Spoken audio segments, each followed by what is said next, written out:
दोस्तों NOx एक बहुत जहरीला गैस है जो वाहनों द्वारा प्रोड्यूस होता है और ये वातावरण में जाके वातावरण को प्रदूषित भी करता है।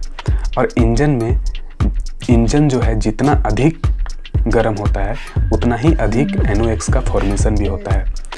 ऐसे में हम लोगों को ज़रूरत है कि हम लोग इंजन का टेम्परेचर को मेंटेन रखें, और इसलिए दोस्तों हम लोग एक सिस्टम को इम्प्लीमेंट किए हैं वाहनों में जिसका नाम है EGR सिस्टम।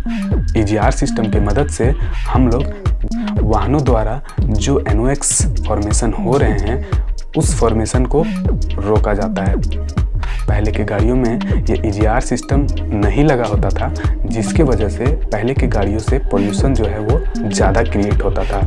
लेकिन NOx के वजह से होने वाले पोल्यूशन को रोकने के लिए ये EGR सिस्टम को वाहनों में इम्प्लीमेंट किया गया।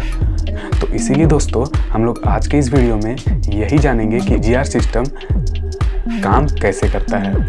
तो चलिए वीडियो को शुरू कर लेते हैं। सब्सक्राइब कीजिए टेक फॉर सपोर्ट चैनल को और बेल आइकन को दबाइए लेटेस्ट टेक्नोलॉजी वीडियोस के लिए। EGR का full form exhaust gas recirculation system होता है, और आपको एग्जॉस्ट गैस रिसर्कुलेशन सिस्टम का डायग्राम दिख रहा होगा। तो इसे समझने से पहले आइए कुछ इंपॉर्टेंट बातों को जान लेते हैं। CO2 carbon dioxide. Carbon dioxide एक ऐसा गैस है जो नेचर में ठंडा होता है, नेचर में कूल होता है, और इसी चीज़ का एडवांटेज लेते हुए हम लोग कार्बन डाइऑक्साइड को हम लोग इंजन में दोबारा से भेजते हैं ताकि हम लोग इंजन को ठंडा कर सकें। इसी तरह से आप लोगों को यहाँ पे EGR वाल्व दिख रहा होगा, इसके बारे में भी कुछ जान लेते हैं।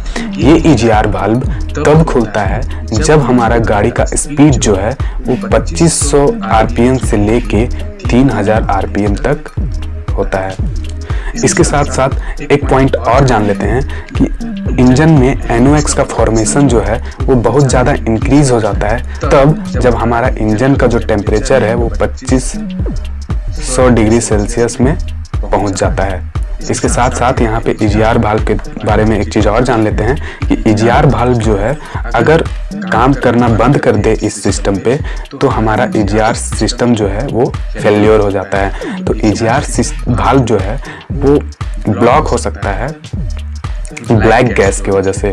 यहाँ पे इस वाल्व में ब्लैक गैस जम जाने की वजह से ये EGR वाल्व आपका ख़राब हो सकता है, जिसकी वजह से ये वाल्व जो है वो चिपक जाता है और ये वाल्व प्रॉपरली काम करना बंद कर देता है। और जब इस वाल्व को खुलना चाहिए, ओपन होना चाहिए जिस RPM पे और जिस टेम्परेचर पे, उस RPM पे और टेम्परेचर पे ये वाल्व नहीं खुल पाता है, जिससे मेरा EGR सिस्टम फेल्योर हो जाता है। EGR सिस्टम का फेल्योर होने का एक रीज़न और हो सकता है। आपको ये वैक्यूम पाइप दिख रहा है, ये वैक्यूम पाइप अगर कहीं से लीक हो जाए तो उस केस में ये EGR सिस्टम अपना काम प्रॉपरली नहीं कर पाता है। अब आइए हम लोग जानते हैं कि ये काम कैसे करता है। तो यहाँ पे आप लोगों को इंजन दिख रहा होगा।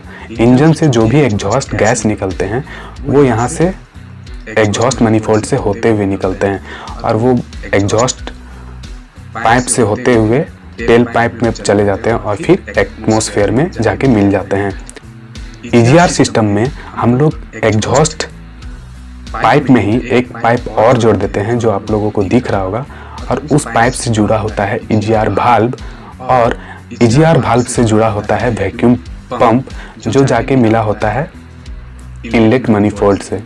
इसके साथ साथ EGR वाल्व भी जाके मिला होता है इनलेट मैनिफोल्ड से। तो हमारा व्हीकल का RPM जब बहुत ज़्यादा होता है और हमने अपने व्हीकल को बहुत ज़्यादा लॉन्ग टाइम तक चला रखा है, तो इसके वजह से धीरे धीरे जो है इंजन का टेम्परेचर बढ़ते चला जाता है, धीरे धीरे बढ़ते चला जाता है। शुरू में जब हम लोग व्हीकल को स्टार्ट करते हैं और कुछ दूर चलते हैं उस समय इंजन का टेम्परेचर मेंटेन होता है। उस समय यहाँ से जो NOx का फॉर्मेशन है वो ना हो रहा होता है या बहुत कम हो रहा होता है।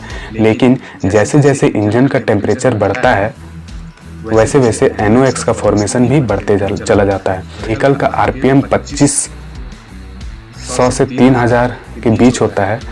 उस समय भी इंजन का टेम्परेचर जो है वो बहुत तेज़ी से बढ़ने लगता है। इसके वजह से हम लोग यहाँ पे EGR जो है वो यहाँ पे खुल जाता है। तो ऐसे में हम लोग को ज़रूरत है इंजन का टेम्परेचर को डाउन किया जा सके, ताकि हम लोग NOx का जो फॉर्मेशन है उसको भी कम कर सके। तो इसके लिए हम लोगों को ज़रूरत है कि एग्जॉस्ट गैस में जो कार्बन डाइऑक्साइड प्रेजेंट है, उस कार्बन डाइऑक्साइड को दोबारा से हम लोग इनलेट मनीफोल्ड में जाके भेज सकें, ताकि इंजन का जो टेम्परेचर है वो डाउन होना चालू हो जाए। तो कार्बन डाइऑक्साइड का यहाँ पे बेनिफिट्स हम लोग लेते हुए क्या करते हैं दोस्तों कि एग्जॉस्ट गैस में जो कार्बन डाइऑक्साइड प्रेजेंट होते हैं उसको दोबारा से सक करके EGR वाल्व जो है वो भेज देता है कहाँ पे, इंजन में। और इंजन में जाने के बाद कार्बन डाइऑक्साइड अपना काम करना चालू करता है और इंजन का टेम्परेचर को धीरे धीरे कम कर देता है, और इसके वजह से NOx का फॉर्मेशन जो इंजन से हो रहा होता है वो भी धीरे धीरे कम हो जाता है। और यहाँ पे वैक्यूम पंप का काम क्या है ये भी मैं आप लोगों को बता देता हूँ। जैसे जैसे हम लोग व्हीकल का RPM को बढ़ाते हैं, वैसे वैसे यहाँ से एयर जो बाहर से एटमॉस्फेयर से एयर आ रहा है इनलेट मनीफोल्ड में, वो भी ज़्यादा सक होने लगता है इंजन द्वारा। तो यहाँ पे जो है वो वैक्यूम क्रिएट होता है, और इसी वैक्यूम की वजह से ये भाल्व जो है वो ऊपर स्लाइड हो जाता है, और ये भाल्व ऊपर स्लाइड होने की वजह से ये जो पैसेज है आपको जो दिख रहा है, ये पैसेज जो है वो खुल जाता है, ओपन हो जाता है, जिसकी वजह से जैसे एग्जॉस्ट गैस इस भाल्व से होते हुए इनलेट मनीफोल्ड में जाने लगते हैं। तो आई थिंक आपको ये भी टॉपिक क्लियर हुआ होगा, और ये टॉपिक भी हमारा इमिशन कंट्रोल सिस्टम से बिलोंग करता है। अगर इमिशन कंट्रोल सिस्टम से रिलेटेड आप और भी वीडियो देखना चाहते हैं तो आपको उन वीडियो का लिंक जो है वो डिस्क्रिप्शन में मिल जाएगा, आप वहां से जाके उन वीडियो को देख सकते हैं। तो आज के लिए बस इतना ही दोस्तों। अगर आपको ये टॉपिक समझ में आया है तो इस टॉपिक को ज़्यादा से ज़्यादा दोस्तों तक शेयर कीजिए, और हमारे चैनल को सब्सक्राइब बटन पर क्लिक करके सब्सक्राइब जरूर कर दीजिएगा। धन्यवाद।